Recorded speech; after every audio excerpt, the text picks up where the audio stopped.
আপনারা হাসিনার সাথে টেলিগ্রামে মিটিং করতেছেন। যারা শেখ হাসিনার মা মনে করে তাদের এই ক্যাম্পাসে ভাই কোনো জায়গা হবে না। অত কথা নাই, আপনি চলে যান, আপনি আর ক্যাম্পাসে আসবেন না। যান এখন মারাবেন। এখন আপনি মারাবেন।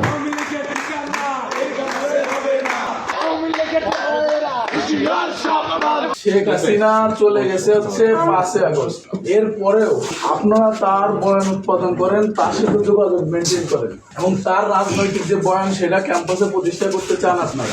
এখনো আপনাদের এই সাহসিকতা কিভাবে আছে আমরা তো বুঝি। আজকে হচ্ছে 16 তারিখ, 2 বছর।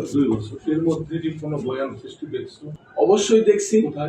আপনি ক্যাম্পাসে বিভিন্ন লোকের সাথে মিটিং করছেন, সে তথ্য আমাদের আছে। মিটিং ওই যে আমার যে অবস্থাটা এটা জানার জন্য না না না না, আপনি কিভাবে টেলিগ্রামে ঠিক আছে। আপনি হচ্ছে 4 তারিখে গণভবনে গেছিলেন, 3 তারিখে 4 তারিখে এখানে দাঁড়িয়েছিলেন শিক্ষার্থীদের বিপক্ষে। বিপক্ষে তো না হচ্ছে আমাদের কিসের জন্য? আপনার কোনো কথা নেই, আপনি দাঁড়াইছিলেন কিনা এটা বলেন। দাঁড়াইছি এবং হ্যাঁ, তারপর আপনি ক্ষমা চাইছেন কিনা বলেন।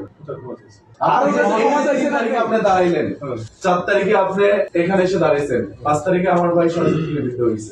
1 তারিখ থেকে আপনারা 15 তারিখ পর্যন্ত ছাত্রলীগের সঙ্গে নিয়ে, যুবলীগের টোকাইদের আশেপাশের সঙ্গে নিয়ে এখানে বিভিন্ন প্রকার মিটিং করছে।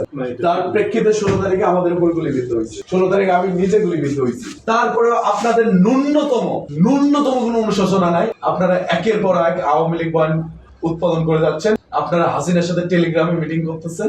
আমরা ভাবছিলাম যে আপনাদের ভিতরে হয়তো অনুশোচনা আসবে, কিন্তু আপনাদের ভিতর কোনো অনুশোচনা নেই। থেকে বেরোন। আপনাদের এই ক্যাম্পাসে আর বিন্দু মাত্র আমরা কোনো ছাড় দেব না। আপনাদের 2 বছর আমরা অনেক ছাড় দিছি, কিন্তু দেখতেছি আপনারা হাসিনার গণহত্যাকে প্রতিষ্ঠিত করার জন্য। ভাই যারা শেখ হাসিনার মা মনে করে তাদের এই ক্যাম্পাসে ভাই কোনো জায়গা হবে না।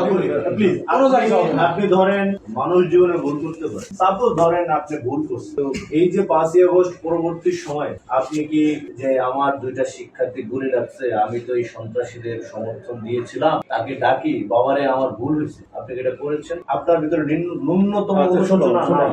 আমার কথা তোমরা শুনবা কি? শুনুন, আপনার কথা অনেক শুনছি, অনেক পরে কার কোনো কথা শুনতে শেখ চাইছি। হাসিনা আর সন্ত্রাসীর বাচ্চারা শুনবে। তো আমাকে যতটুকু বলা হয়েছে, রেজিস্টার ছিলাম তখন আমাকে আমি মেডিকেলে গিয়েছি নিজের ইচ্ছা। আর যেটা স্যার আপনি বললেন নিজের ইচ্ছে গেছে।